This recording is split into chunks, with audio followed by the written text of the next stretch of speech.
واقعہ معراج کو علامہ اقبال رحمۃ اللہ تعالیٰ علیہ نے بھی اسٹڈی کیا اور پھر اس سے انہوں نے ایک سبق اور نتیجہ نکالا. اور ویسے جب بھی کوئی چیز پڑھی جائے یا مطالعہ کیا جائے تو سب سے پہلے اس کا جو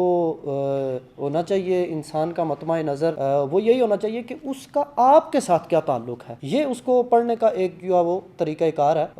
تو جب علامہ اقبال نے واقعہ معراج کو پڑھا تو انہوں نے اس کو رینڈملی ایک واقعے کے طور پر نہیں پڑھا بلکہ اس کا اپنے ساتھ ایک تعلق جوڑا اور پھر اس سے جو نتیجہ نکلا وہ انہوں نے بتایا اور فرمایا کہ سبق ملا ہے یہ معراج مصطفیٰ سے مجھے، سبق ملا ہے یہ معراج مصطفیٰ سے مجھے کہ عالم بشریت کی زد میں ہے گردوں. کتنی کمال کی بات کی کہ معراج میں نبی کریم صلی اللہ علیہ وسلم عالم بالا کی سیر کو گئے اپنے جسم اور روح کے ساتھ. تو اس سے میں نے جو سبق سیکھا، علامہ فرما رہے ہیں، وہ یہ ہے کہ مجھے یہ سبق ملا ہے کہ بشر کے اندر اللہ سبحانہ وتعالیٰ نے اتنی صلاحیتیں رکھی ہیں کہ وہ ان عالم بالا کی سیر کو جا سکتا ہے. تو یہی قرآن کریم کے اندر بھی اس کی دلیل جو ہے نا وہ ہمیں ملتی ہے، جو سورہ اسراء ہے جہاں پہ اللہ سبحانہ وتعالیٰ نے ارشاد فرمایا سبحان الذی اسریٰ بعبدہ لیلا من المسجد الحرام الی المسجد الاقصی،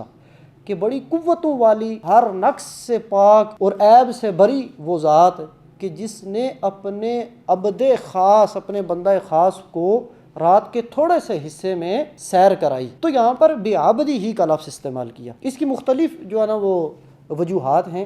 کہ رسول ہی کیوں نہیں کہا، نبی ہی کیوں نہیں کہا. تو تفسیر ابن عجیبہ میں شیخ احمد ابن عجیبہ آپ فرماتے ہیں کہ صوفیاء نے یہ لکھا ہے کہ یہاں پر اللہ سبحانہ وتعالیٰ نے یہ کلمہ استعمال فرمایا سبحان الذی اسریٰ بعبدہ، یہ نہیں فرمایا بنبیہ و برسولہ. تو یہ اس وجہ سے ارشاد فرمایا تاکہ اس بات کی دلیل ہو جائے کہ جو بھی ابدیت میں کمال کے درجے کو پہنچتا ہے، جو شخص بھی ابدیت میں کمال کے درجے کو پہنچتا ہے اور اپنے آپ کو جو ہے نا روحانی طور پر مضبوط کرتا ہے، وہ ترقی کرتا ہے، اس کے لیے معراج میں حصہ رکھا گیا. روحانی طور پر اس کو معراج نصیب ہوتی ہے، کیونکہ جسم کے ساتھ تو یہ صرف نبی کریم صلی اللہ علیہ وسلم کے ساتھ خاص ہے. باقی اس کے علاوہ جو روحانی معراج ہے، جو بھی ابدیت کے کمال درجے کو پہنچتا ہے اس کو یہ نصیب ہوتی ہے. اور یہی صوفیاء کرام کا مشرب ہے. اور معراج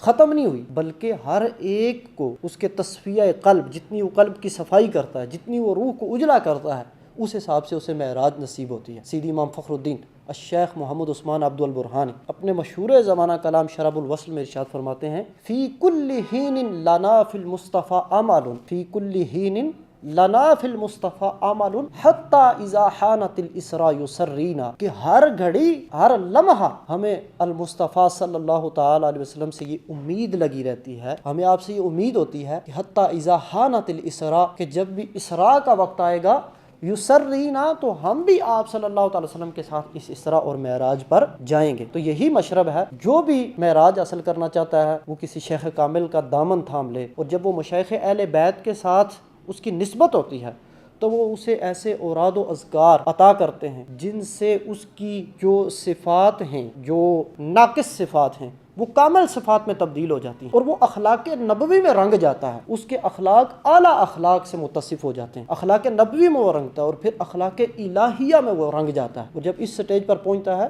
تو اسے معراج نصیب ہوتی ہے. تو اس لیے جو بھی جس کا یہ ذوق ہے، جو یہ معراج حاصل کرنا چاہتا ہے، تو اسے چاہیے کہ وہ کسی بھی شیخ کامل کا دامن تھام لے. اور مشائخ اہل بیت میں سے اگر کسی کا کامل کا دامن اسے نصیب ہو جائے تو یہ اس کے لیے بہت عمدہ اور کمال بات ہے، اگر تو جو ہے نا وہ اپنی روح کو اس روحانی معراج سے مشرف کرنا چاہتا ہے.